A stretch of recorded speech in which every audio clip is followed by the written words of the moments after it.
Famous story channel में आपका स्वागत है। आइए आज मैं आपको सुनाती हूँ भीष्म साहनी द्वारा लिखी गई एक मशहूर कहानी चीफ की दावत। यह कहानी मध्यम वर्गीय समाज के दिखावटीपन और खोखलेपन को उजागर करती है। कहानी में श्यामनाथ नाम का एक व्यक्ति अपने अंग्रेज बॉस को घर पर दावत पर बुलाता है, लेकिन अपनी बूढ़ी माँ को सबसे छुपाने की कोशिश करता है, क्योंकि उसे लगता है कि उसकी माँ उनके आधुनिक जीवन शैली के साथ मेल नहीं खाती है। तो आइए अब हम कहानी की शुरुआत करते हैं। आज मिस्टर श्यामनाथ के घर चीफ की दावत थी। श्यामनाथ और उनकी धर्म पत्नी को पसीना पोंछने की फुर्सत न थी। पत्नी ड्रेसिंग गाउन पहने, उलझे हुए बालों का जूड़ा बनाए, मुंह पर फैली हुई सुर्खी और पाउडर को मले, और मिस्टर श्यामनाथ सिगरेट पर सिगरेट फूंकते हुए चीज़ों की फहरिस्त हाथ में थामे एक कमरे से दूसरे कमरे में आ जा रहे थे। आखिर 5 बजते बजते तैयारी मुकम्मल होने लगी। कुर्सियाँ, मेज, सिपाहियाँ, नैपकिन, फूल सब बरामदे में पहुँच गए। ड्रिंक का इंतज़ाम बैठक में कर दिया गया। अब घर का फालतू सामान अलमारियों के पीछे और पलंगों के नीचे छिपाया जाने लगा। तभी श्यामनाथ के सामने सहसा एक अड़चन खड़ी हो गई। माँ का क्या होगा? इस बात की ओर न उनका और न उनकी कुशल गृहिणी का ध्यान गया था। मिस्टर श्यामनाथ श्रीमती की ओर घूमकर अंग्रेजी में बोले, माँ का क्या होगा? श्रीमती काम करते करते ठहर गई और थोड़ी देर तक सोचने के बाद बोली, इन्हें पिछवाड़े इनकी सहेली के घर भेज दो। रात भर बेशक वहीं रहें, कल आ जाएं। श्यामनाथ सिगरेट मुंह में रखे सिकुड़ी आँखों से श्रीमती के चेहरे की ओर देखते हुए पल भर सोचते रहे। फिर सिर हिलाकर बोले, नहीं, मैं नहीं चाहता कि इस बुढ़िया का आना जाना यहाँ फिर से शुरू हो। पहले ही बड़ी मुश्किल से बंद किया था। माँ से कहें कि जल्द ही खाना खा के शाम को ही अपनी कोठरी में चली जाएं। मेहमान कहीं 8 बजे आएंगे, इससे पहले ही अपने काम से निपट लें। सुझाव ठीक था, दोनों को पसंद आया, मगर फिर सहसा श्रीमती बोल उठी, जो वो सो गई और नींद में खर्राटे लेने लगी तो साथ ही तो बरामदा है जहाँ लोग खाना खाएंगे। तो इन्हें कह देंगे कि अंदर से दरवाज़ा बंद कर ली, मैं बाहर से ताला लगा दूंगा, या माँ को कह देता हूँ कि अंदर जाकर सोए नहीं, बैठी रहें और क्या। और जो सो गई तो डिनर का क्या मालूम कब तक चले, 11-11 बजे तक तो तुम ड्रिंक ही करते रहते हो। श्यामनाथ कुछ खींच उठे, हाथ झटकते हुए बोले, अच्छी भली भाई के पास जा रही थी, तुमने यूं ही खुद अच्छा बनने के लिए बीच में टांग अड़ा दी। वाह, तुम माँ और बेटे की बातों में मैं क्यों बुरी बनूं? तुम जानो और वो जाने। मिस्टर श्यामनाथ चुप रहे। यह मौका बहस का न था, समस्या का हल ढूंढने का था। उन्होंने घूमकर माँ की कोठरी की ओर देखा। कोठरी का दरवाज़ा बरामदे में खुलता था। बरामदे की ओर देखते हुए झट से बोले, मैंने सोच लिया है, और उन्हीं कदमों माँ की कोठरी के बाहर जा खड़े हुए। माँ दीवार के साथ एक चौकी पर बैठी दुपट्टे में मुंह सिर लपेटे माला जप रही थी। सुबह से तैयारी होती देखते हुए माँ का भी दिल धड़क रहा था। बेटे के दफ्तर का बड़ा साहब घर पर आ रहा है, सारा काम सुबीते से चल जाए। माँ, आज तुम खाना जल्दी खा लेना, मेहमान लोग 7:30 बजे आ जाएंगे। माँ ने धीरे से मुंह पर से दुपट्टा हटाया और बेटे को देखते हुए कहा, आज मुझे खाना नहीं खाना है बेटा, तुम जो जानते हो मांस मछली बने तो मैं कुछ नहीं खाती। जैसे भी हो अपने काम से जल्दी निपट लेना। अच्छा बेटा। और माँ, हम लोग बैठक में बैठेंगे, उतनी देर तुम यहाँ बरामदे में बैठना, फिर जब हम यहाँ आ जाएं तो तुम गुसल खाने के रास्ते बैठक में चली जाना। माँ अवाक बेटे का चेहरा देखने लगी, फिर धीरे से बोली, अच्छा बेटा। और माँ, आज जल्दी सो नहीं जाना, तुम खर्राटों की आवाज़ दूर तक जाती है, तुम्हारे खर्राटों की आवाज़ दूर तक जाती है। माँ लज्जित सी आवाज़ में बोली, क्या करूँ बेटा, मेरे बस की बात नहीं है, जब से बीमारी से उठी हूँ नाक से सांस नहीं ले सकती। मिस्टर श्यामनाथ ने इंतज़ाम तो कर दिया, फिर भी उनकी उधेड़बुन खत्म नहीं हुई। जो चीफ अचानक उधर आ निकला तो 8-10 मेहमान होंगे, देसी अफसर, उनकी स्त्रियां होंगी, कोई भी गुसलखाने की तरफ जा सकता है। क्षोभ और क्रोध में वो झुंझलाने लगे। एक कुर्सी को उठाकर बरामदे में कोठरी के बाहर रखते हुए बोले, आओ माँ, इस पर जरा बैठो तो। माँ माला संभालती पल्ला ठीक करती उठी और धीरे से कुर्सी पर आकर बैठ गईं। यूँ नहीं माँ, टांगे ऊपर चढ़ाकर नहीं बैठती, यह खाट नहीं है। माँ ने टांगे नीचे उतार ली। और खुदा के वास्ते नंगे पाँव नहीं घूमना, ना ही वो खड़ाऊँ पहनकर सामने आना। किसी दिन तुम्हारी यह खड़ाऊँ उठाकर मैं बाहर फेंक दूंगा। माँ चुप रही। कपड़े कौन से पहनोगी माँ? जो है वही पहनूंगी बेटा, जो कहो पहन लूँ। मिस्टर शामनाथ सिगरेट मुंह में रखे, फिर अधखुली आंखों से माँ की ओर देखने लगे और माँ के कपड़ों की सोचने लगे। शामनाथ हर बात में तरतीब चाहते थे। घर का सब संचालन उनके अपने हाथ में था। खूंटियाँ कमरों में कहाँ लगाई जाएं, बिस्तर कहाँ पर बिछे, किस रंग के पर्दे लगाए जाएं, श्रीमती कौन सी साड़ी पहने, मेज किस साइज की हो। शामनाथ को चिंता थी कि अगर चीफ का साक्षात माँ से हो गया तो कहीं लज्जित नहीं होना पड़े। माँ को सिर से पाँव तक देखते हुए बोले, तुम सफ़ेद कमीज और सफ़ेद सलवार पहन लो माँ, पहन के आओ तो ज़रा देखूं। माँ धीरे से उठी और अपनी कोठरी में कपड़े पहनने चली गईं। यह माँ का झमेला ही रहेगा। उन्होंने फिर अंग्रेजी में अपनी स्त्री से कहा, कोई ढंग की बात हो तो भी कोई कहे। अगर कहीं कोई उल्टी सीधी बात हो गई, चीफ को बुरा लगा तो सारा मज़ा जाता रहेगा। माँ सफ़ेद कमीज़ और सफ़ेद सलवार पहनकर बाहर निकली। छोटा सा कद, सफ़ेद कपड़ों में लिपटा छोटा सा सूखा हुआ शरीर, धुंधली आँखें, केवल सिर के आधे झड़े हुए बाल पल्ले की ओट में छिप आए थे। पहले से कुछ ही कम कुरूप नज़र आ रही थी। चलो ठीक है, कोई चूड़ियाँ वूड़ियाँ हो तो वो भी पहन लो, कोई हर्ज नहीं। चूड़ियाँ कहाँ से लाऊं बेटा? तुम तो जानते हो सब जेवर तुम्हारी पढ़ाई में बिक गए। यह वाक्य शामनाथ को तीर की तरह लगा। तुनक कर बोले, ये कौन सा राग छेड़ दिया माँ? सीधा कह दो नहीं है जेवर, बस। इसे पढ़ाई वढ़ाई का क्या ताल्लुक है? जो जेवर बिका तो कुछ बनकर ही आया हूँ, निरा लंडूरा तो नहीं है लौटाया। जितना दिया था उससे दोगुना ले लेना। मेरी जीभ जल जाए बेटा, तुमसे जेवर लूँगी? मेरे मुंह से यूं ही निकल गया, जो होते तो लाख बार पहनती। 5:30 बज चुके थे। अभी मिस्टर शामनाथ को खुद भी नहा धोकर तैयार होना था। श्रीमती कब की अपने कमरे में जा चुकी थी।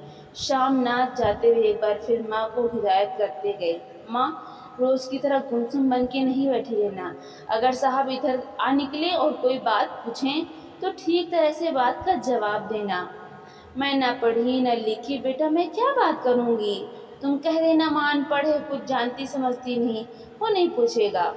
7 बजते बजते माँ का दिल धक धक करने लगा। अगर चीफ सामने आ गया और उसने कुछ पूछा तो वो क्या जवाब देंगी? अंग्रेज को तो दूर से ही देखकर घबरा उठती थी। यह तो अमरीकी है, ना मालूम क्या पूछे, मैं क्या कहूँगी?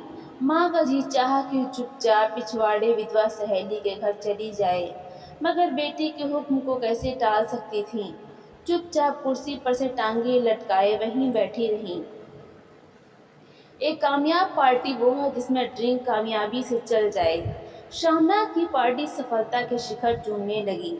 वार्तालाप उसी रौ में बह रहा था जिस रौ में गिलास भरे जा रहे थे। कहीं कोई रुकावट न थी, कोई अड़चन न थी। साहब को विस्की पसंद आई थी, मेम साहब को पर्दे पसंद आए थे, सोफ़ा कवर का डिज़ाइन पसंद आया था, कमरे की सजावट पसंद आई थी। इससे बढ़कर क्या चाहिए? साहब तो ड्रिंक के दूसरे दौर में ही चुटकुले और कहानियाँ कहने लग गए थे। दफ्तर में जितना रोब रखते थे, यहाँ पर उतने ही दोस्त परवर हो रहे थे और उनकी स्त्री काला गाउन पहने, गले में सफ़ेद मोतियों का हार, सेंट और पाउडर की महक से ओत प्रोत कमरे में बैठी सभी स्त्रियों की आराधना का केंद्र बनी हुई थी। बात बात पर हंसती, बात बात पर सिर हिलाती और शामनाथ की स्त्री से तो ऐसे बातें कर रही थी जैसे उनकी पुरानी सहेली हो। और इसी रोम में पीते पिलाते 10:30 बज गए। वक्त गुजरते पता ही न चला। आखिर सब लोग अपने अपने गिलासों में से आखिरी घूंट पीकर खाना खाने के लिए उठे और बैठक से बाहर निकले। आगे आगे शामनाथ रास्ता दिखाते हुए, पीछे चीफ और दूसरे मेहमान। बरामदे में पहुंचते ही शामनाथ सहसा ठिठक गए। जो दृश्य उन्होंने देखा उससे उनकी टांगें लड़खड़ा गईं और क्षण भर में सारा नशा हिरन होने लगा। बरामदे में ऐन कोठरी के बाहर माँ अपनी कुर्सी पर ज्यों की त्यों बैठी थी, मगर दोनों पांव कुर्सी की सीट पर रखे हुए और सिर दाएं से बाएं और बाएं से दाएं झूल रहा था। मुंह में से लगातार गहरे खर्राटों की आवाज़ें आ रही थीं।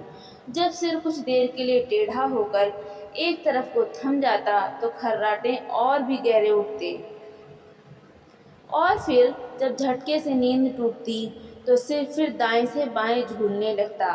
पल्ला सिर पर से खिसक आया था और माँ के झरे हुए बाल अंधे गंजे सिर पर अस्त व्यस्त बिखर रहे थे। देखते ही शामनाथ क्रुद्ध हो उठे। जी चाहा कि माँ को धक्का देकर उठा दें और उन्हें कोठरी में धकेल दें, मगर ऐसा करना संभव न था। चीफ और बाकी मेहमान पास खड़े थे। माँ को देखते ही देसी अफसरों की कुछ स्त्रियां हंसती कि इतने में चीफ ने धीरे से कहा, पुअर डियर। माँ हड़बड़ा के उठ बैठी। सामने खड़े इतने लोगों को देखकर ऐसी घबराई कि कुछ कहते न बना। झट से पल्ला सिर पर रखती हुई खड़ी हो गई और जमीन को देखने लगी। उनके पांव लड़खड़ाने लगे और हाथ की उंगलियां थर थर कांपने लगी। माँ, तुम जाके सो जाओ, तुम क्यों इतनी देर तक जाग रही थीं? और खिसियाई हुई नजरों से शामनाथ चीफ के मुंह की ओर देखने लगे। चीफ के चेहरे पर मुस्कुराहट थी। वो वहीं खड़े खड़े बोले, नमस्ते। माँ ने झिझकते हुए अपने में सिमटते हुए दोनों हाथ जोड़े, मगर एक हाथ दुपट्टे के अंदर मालक को पकड़े हुए था, दूसरा बाहर। ठीक तरह से नमस्ते भी न कर पाई। शामनाथ इस पर भी खिन्न उठे। इतने में चीफ ने अपना दायां हाथ मिलाने के लिए माँ के आगे किया और माँ और भी घबरा उठी।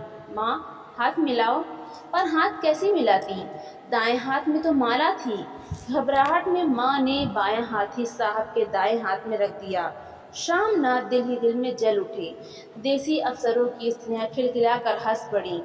यूँ नहीं माँ, तुम तो जानती हो दायां हाथ मिलाया जाता है, दायां हाथ मिलाओ। मगर तब तक चीफ की माँ का बायां हाथ ही बार बार हिलाकर कह रहे थे, हाउ डू यू डू। कहो माँ, मैं ठीक हूँ, खैरियत से हूँ। माँ कुछ बड़बड़ाई। माँ कहती है, मैं ठीक हूँ, कहो माँ, हाउ डू यू डू। माँ धीरे से सकुचाते हुए बोली, हाउ डू डू। एक बार फिर कहा उठा। वातावरण हल्का होने लगा। साहब ने स्थिति संभाल ली थी। लोग हंसने चहकने लगे थे।